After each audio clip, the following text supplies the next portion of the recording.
Tonight's story is The Adventures of Egbert the Easter Egg. Egbert the egg looked like other eggs. He had no arms and he had no legs and he had no face. All he had for skin was a very thin shell to keep his insides in. And so if you looked where he lay with dozens of just alike eggs, Egbert's brothers and cousins, without any name, not even an E. Now, how in the world would you know which one was he? Try putting yourself in his place or his shell. Would you be unhappy if no one could tell? One day, though, this state of affairs couldn't last. Things started to happen to Egbert, and fast. It was just before Easter when suddenly he heard voices of children all shouting with glee, "We're having an Easter egg hunt, hooray! We'll colour the eggs, Mother says today. I'm painting mine yellow, I'm painting mine green, I'm painting mine purple with pink in between." Then Egbert was suddenly given a hoist and plopped into water that made him all moist. Delightful, thought Egbert, delightfully cool. And then it grew too warm. This is no swimming pool. It bubbled and boiled, the eggs unrelenting, till one of them cried, "Help, I think I am melting." Said another more wise, "You're not melting, my lad, but a hotter bath I never have had." And Egbert, who'd been a bit sloshy inside and was fearful of cracking, could feel with some pride he was growing hard-boiled, and so sturdy, in fact, he had nothing to fear if ever he cracked. "My insides will stay inside of me," he thought, "if somebody throws me and I am not caught." Soon out of the water and ranged in a row were Egbert and all the others ready to go. Then paint started flowing for each boy and girl, with dipping and daubing, with flourish and swirl. Some painted straight stripes, while some painted circles. Some mothers made lines that had crookedy crookles. The boys painted broadly, the girls were more dainty, and some missed the eggs and made themselves all painty. What happened to Egbert was happened to plenty. He didn't get circles or stripes 10 or 20, but thanks to the owner whose egg Egbert was, he got something better than any, because the boy, a small fellow the others called Frank, having noticed that Egbert was perfectly blank, quite thoughtfully painted and in the right place, what Egbert had needed and he longed for, he had a face. Let other eggs boast of their pretty designs, their straight and their wavy and zigzaggy lines. Egbert alone had 2 eyes round and wide, and a couple of ears one side by side, and a dot of a nose, and a happy mouth smile, and a small dimpled chin underneath to the south. Oh, Egbert was proud of his face as he could be, since no other egg had a face, only he. Although his eyes weren't quite even, and likewise his ears, Egbert thought to himself, "I've got a face now. 3 cheers! I'm sure I'll be placed in a place up in front, and I'll be the first one found in the Easter egg hunt. With a face like this, I most certainly know that I'll be a big smash. No, not the hit. I'll be the best in the show." Came the day of the hunt. The parents that morning, without any hint and without any warning, hid Easter eggs, easterly, westerly, northerly, in places up nearly, and also out furtherly. They put them below things and also behind things, where no one you'd think would be looking to find things, in boxes, in barrels, in trees, and in hedges, in holes dug by moles and out-of-sight ledges. They hid the eggs lowly, they hid the eggs highly, they hid the eggs ever so shrewdly and slyly. And then they said they'd finished with eggs in the flowers and eggs behind bricks. They'll be busy for hours. And when at a signal the children came hopping and leaping and laughing to seek without stopping, they made a bee-line for each egg where it lay, for parents aren't very good hiders away, and cries of "I found one! I found one! I found one!" soon filled all the garden and echoed around. 10 minutes or less, maybe 5, and they'd got all the eggs that were hidden. That is, so they thought. They hadn't found Egbert, and what I insist hurt Egbert still more. He hadn't been missed. For Frank, who'd have known and would gladly have told, was at home, as it happened, in bed with a cold.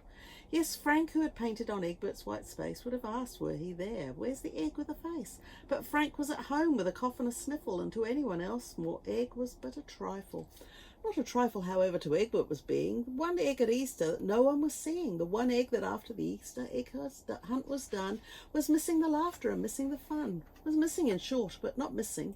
He, alas, wasn't snug in a basket and snared in the grass, for out in the garden on top of a mound was where Egbert was, tall grass all around. The children had passed him, the grass was so high. Over here, he'd wanted to cry. He'd wanted to wave and to shout, "No, not there," to fire up a pistol or send up a flare. But Egbert, poor egg, had to lie there quite helpless, with no arms to wave and a mouth that was yelpless.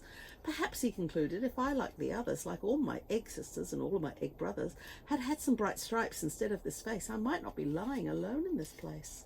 Or if I'd been colourful spots, then I might have been spotted and not be alone here all night. All night he was there, it was woefully true, a night that was chilly and rainy too.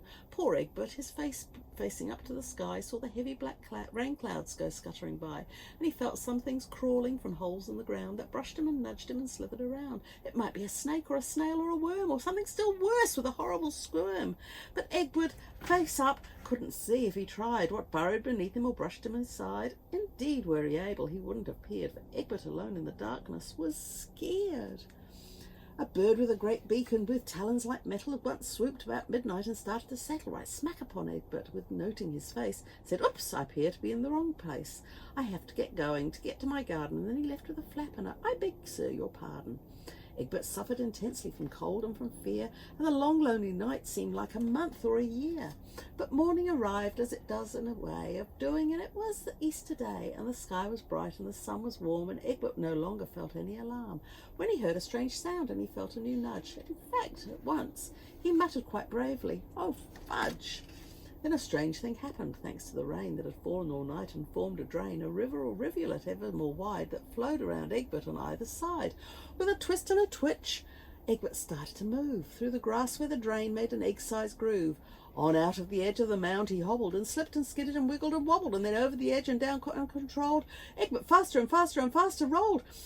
As Egbert gained speed with the greatest of ease, he rolled down the mound and amongst the shrubs and trees. He rolled across lawns newly mowed. What a roller! He rolled like a bowling ball, bowled like a bowler.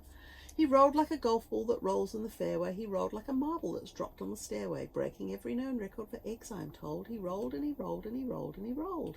He rolled to the pavement, he rolled to the street, just missing it by inches, all manner of feet. The feet of gay people of man and of maid, parading today in the Easter parade.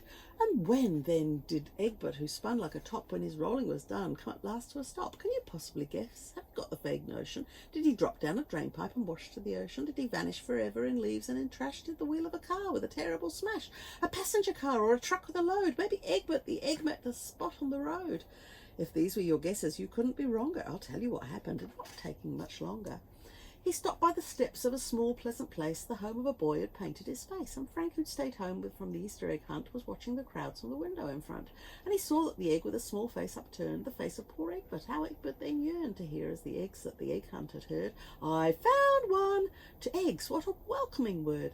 And better than anything else, great or grand, to feel warm around him, a little child's hand.